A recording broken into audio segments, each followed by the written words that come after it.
Carlos Marcello ascended to the pinnacle of the New Orleans underworld, leading the city's crime family from 1947 to 1983.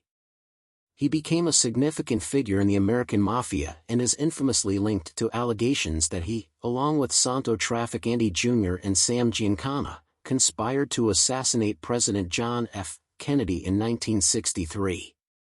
This supposed retaliation was in response to federal investigations threatening organized crime's power and profits. Born on February 6, 1910, to Sicilian immigrants in Tunis, French Tunisia, Marcello immigrated to the United States in 1911, settling in Jefferson Parish, a suburb of New Orleans. His father adopted the surname Marcello to avoid confusion with his supervisor, leading to Calogero Minacore becoming Carlos Joseph Marcello. He had 8 siblings. Marcello's criminal career began with petty crimes in the French Quarter. He was initially imprisoned for leading a gang of teenage armed robbers, although the conviction was overturned.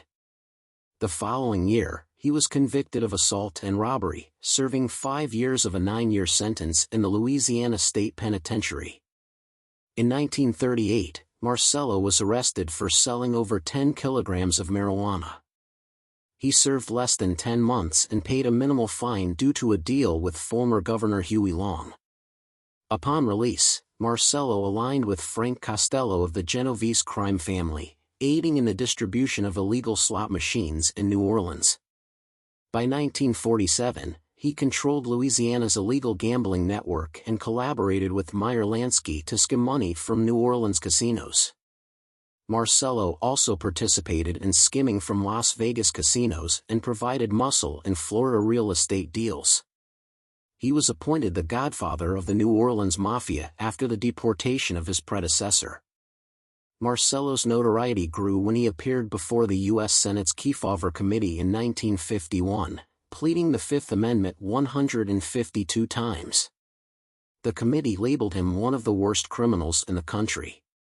He maintained a policy of fierce independence, prohibiting mafiosi from other families from entering Louisiana without permission. On March 24, 1959, Marcello faced the McClellan Committee on Organized Crime, with Robert F. Kennedy serving as chief counsel. This encounter marked the beginning of Marcello's hatred of the Kennedys. In 1961, on orders from Attorney General Robert F. Kennedy, Marcello was deported to Guatemala, only to return to New Orleans 2 months later. He successfully resisted further deportation efforts. In 1963, Marcello was acquitted of charges related to obtaining a false Guatemalan birth certificate and obstructing deportation. In 1981, Marcello was indicted for conspiracy, racketeering, and fraud in the Brelab investigation. He was convicted alongside Charles E. Romer II but acquitted on other charges. The House Select Committee on Assassinations in 1978 linked Marcello to the JFK assassination, suggesting he had the motive, means, and opportunity, though direct evidence was lacking. Various books and investigations have implicated Marcello in Kennedy's assassination, suggesting he conspired with other mafia figures. Despite numerous claims, definitive proof remains elusive. In 1989, after suffering strokes, Marcello was released from prison when his conviction was overturned. He passed away in 1993.